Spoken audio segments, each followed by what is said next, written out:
j'étais venu main dans les poches, je me suis fait prêter aussitôt un vélo pour pouvoir me déplacer et vivre. C'était en été, je pensais que ça ne durerait pas, que quand on allait arriver en hiver, il fallait trouver un autre moyen. Et en fait, j'ai vécu toute l'année, hiver compris, avec un vélo. Et donc, pas mal de choses ont changé dans ma tête et dans mon regard sur le vélo.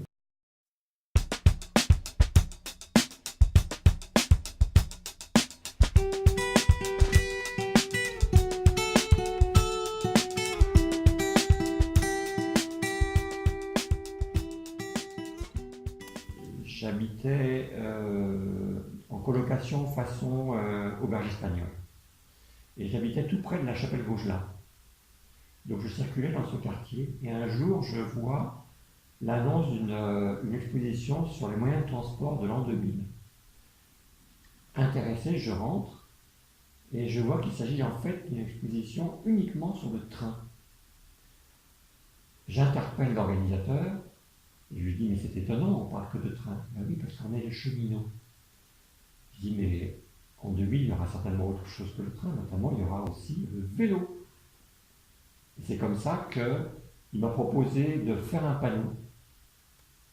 J'ai réalisé, à l'époque j'étais graphiste, donc c'était assez facile.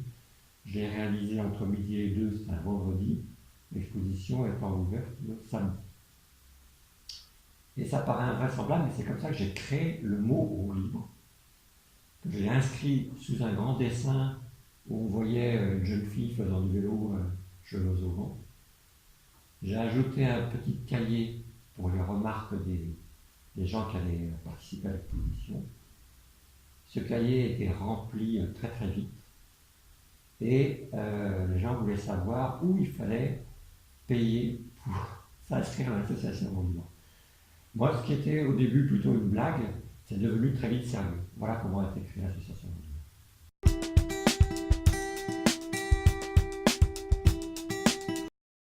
Pour moi, elle représentait, telle que je l'avais dessinée, la liberté du vélo, telle qu'on n'était pas enchaîné dans une boîte.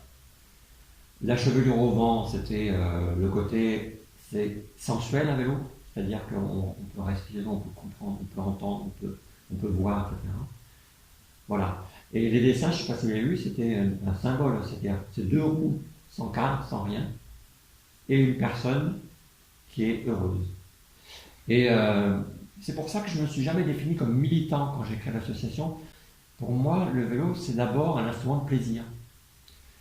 Et je l'ai associé très vite à la défense ou la création des voies vertes en France, parce que je voulais non pas convaincre que c'était bon de faire du vélo parce que c'est bon pour la santé ou c'est plus facile de vivre la vie à vélo, mais c'est d'abord parce que ça fait plaisir.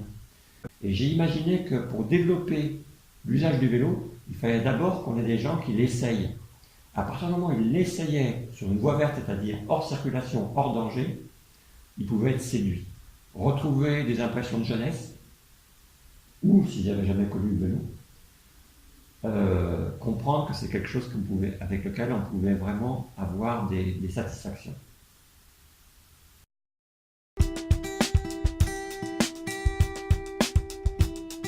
Oui, je suis allé au nom de Roue Libre à Montréal parce qu'à Montréal, en 92, il y a eu le premier congrès mondial du vélo.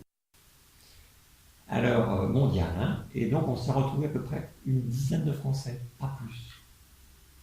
Il y avait un chercheur, il y avait un monsieur vélo national français, il y avait la créatrice d'une association vélo à Bordeaux. On était très très très peu nombreux.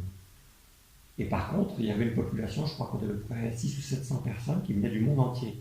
Et là, j'ai eu un peu honte pour la France, je me suis dit quand même, voilà le vélo en France, représenté par pas 10 personnes, dont moi qui étais quand même un farfelu. Il y a quelque chose à faire en France, vraiment. Il faut progresser.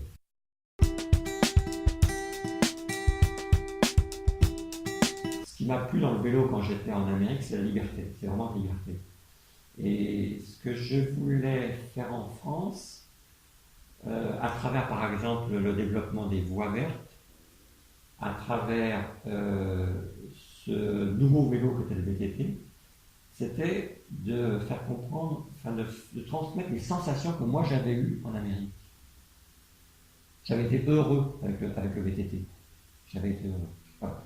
Et je voulais transmettre ce bonheur d'être sur un vélo dans un espace pas dangereux, moins dangereux possible. Voilà. Et donc, dès l'instant où j'ai créé l'association, qui est une chose qui était effectivement une blague, après c'est devenu sérieux pour moi parce que je voulais agir en faveur de ce vélo plaisir. Voilà. Qui n'avait rien à voir pour moi avec le militantisme que j'ai trouvé en France.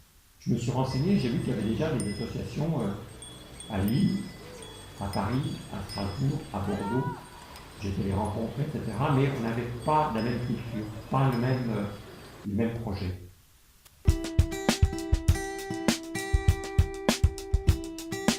J'ai fait un numéro, par exemple, sur des bandes cyclables sur le pont de Normandie. Le grand pont de Normandie, il y a eu, je ne sais pas si ça existe plus aujourd'hui, mais des bandes cyclables. Et donc j'ai titré, c'était vraiment journalistique, je m'amusais à ça. Les plus grandes, les plus hautes et les plus longues bandes cyclables suspendues du monde, par exemple. Voilà.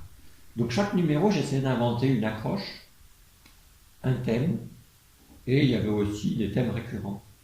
Voilà. Donc pour moi, c'était quelque chose qui participait au plaisir de vivre un peu.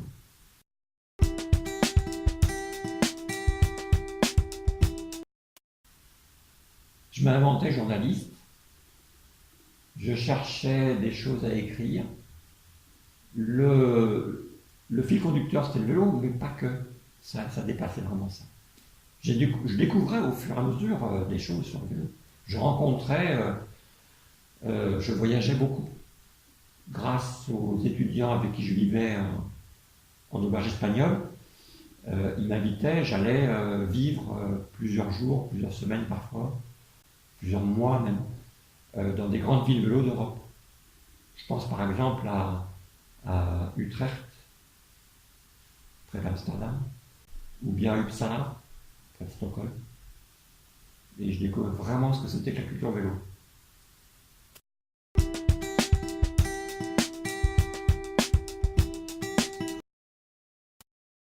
Il y a eu deux histoires parallèles. Il y a l'association, oui, mais il y a aussi mon histoire personnelle. Je suis devenu technicien du vélo, si on peut dire, c'est-à-dire j'ai créé mon propre emploi comme consultant en aménagement cyclable, entre autres. Et donc, au bout de peu de temps, j'étais obligé d'abandonner Roue Libre, parce que je ne pouvais pas être à la fois jugé parti.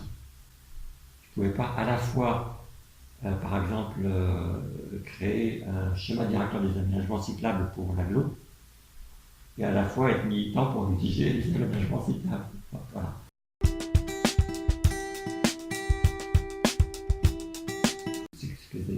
C'était au début, c'était vraiment une expérience. Créer une association, c'est une curiosité.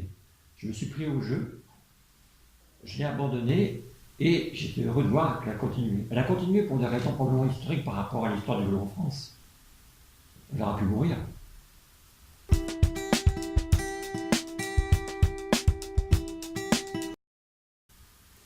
Donc à Chandelle, on a quand même beaucoup de caractéristiques étonnantes.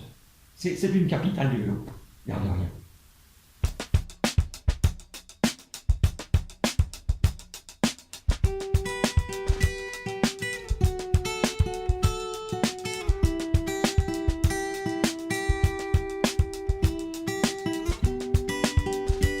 Frozen belt of Orion laid out on the desert floor.